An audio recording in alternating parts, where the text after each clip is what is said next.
पूर्व विधायक कुलदीप पठानिया प्रदेश सरकार की महत्वाकांक्षी योजना जनमंच पर सवाल उठाए हैं। उन्होंने कहा कि हमीरपुर जिला की वर्तमान सरकार ने अनदेखी हो रही है। यहां पर आयोजित होने वाले जनमंच कार्यक्रम में भाग लेने से भी प्रदेश सरकार के मंत्री कतरा रहे हैं।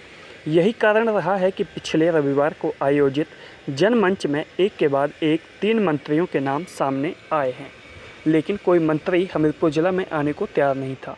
अंत में सामाजिक एवं न्याय अधिकारिता मंत्री सरवीन चौधरी कार्यक्रम की अध्यक्षता करने के लिए जनमंच में पहुंची, लेकिन यहां पर भी लोगों की कोई सुनवाई नहीं हुई।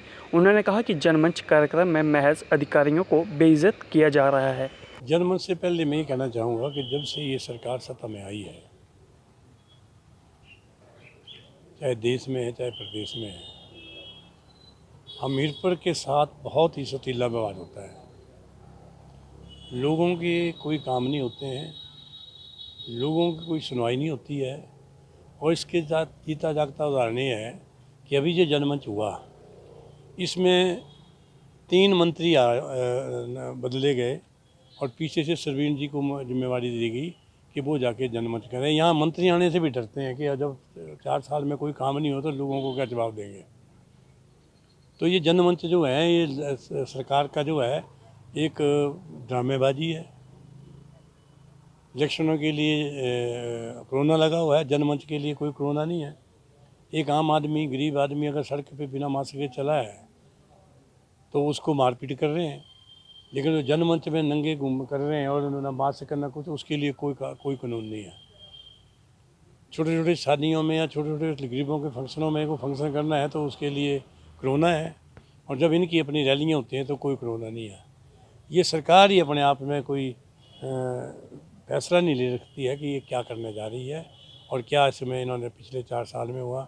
जहाँ तक हमीरपुर की बात है, मेरे कहने से नहीं है, खुद बीजेपी वाले भी इस बात को बोलते हैं कि हमें पिछले 4 सालों में कोई काम नहीं हुआ।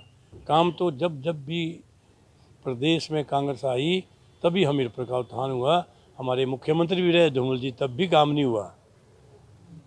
काम क्या होता है? काम होता है कि मुख्यमंत्री के आने के बाद कोई यहाँ इंडस्ट्री होती जिसमें 150 आदमी नौकरी करते, 2 इंडस्ट्रियाँ होती हैं उसमें 150 आदमी काम करते। कोई इंडस्ट्री नहीं होती तो कम से कम मेज की होती, मक्की की होती।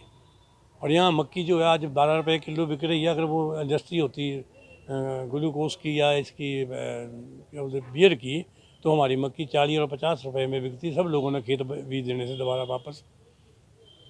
किसान जो है वो धरने पे बैठे हैं, उसकी कोई सोच नहीं है, जो 70% लोगों को रोज़गार दे रहा है। तो ऐसा वैसा जो है वो यहाँ के मुख्यमंत्री भी नहीं कर सके, और जो दूसरे मुख्यमंत्री हैं वो शायद इनकी वजह से वो भी नहीं कर रहे हैं, और आखिर में जनता पीस रही है।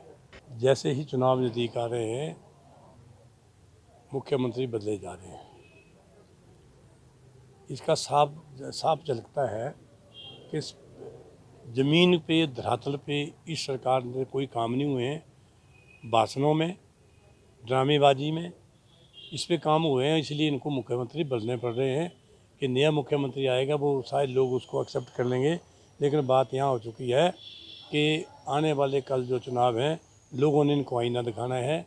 जो 60 रुपये तेल की बोतल थी वो 210 में बिक रही है। घी जो है वो कहाँ पहुँच गया है, दालें कहाँ पहुँच गई हैं, और लोगों के साथ कानून व्यवस्था में बुरी हालत है, कोई न्याय नहीं है। लोग जो है वो त्राही अमाम हैं और इंतज़ार कर रहे हैं कि चुनाव कब हो। ये तो इन्होंने अभी चुनाव हिमाचल में जो उपचुनाव होने थे वो कैंसिल कर दिए। आईना आज ही दिख जाना था कि हिमाचल की स्थिति क्या होती है। इनसे जो वो जनता के साथ जो वायदे किए थे उनसे बदला लेने के बैठे और वोट के माध्यम से होगा। अधिकारी भी दुखी हैं और आम जन भी दुखी हैं, उनका काम भी नहीं हो रहा है। जो आके दे भी रहे हैं उनका भी कुछ नहीं हो रहा है।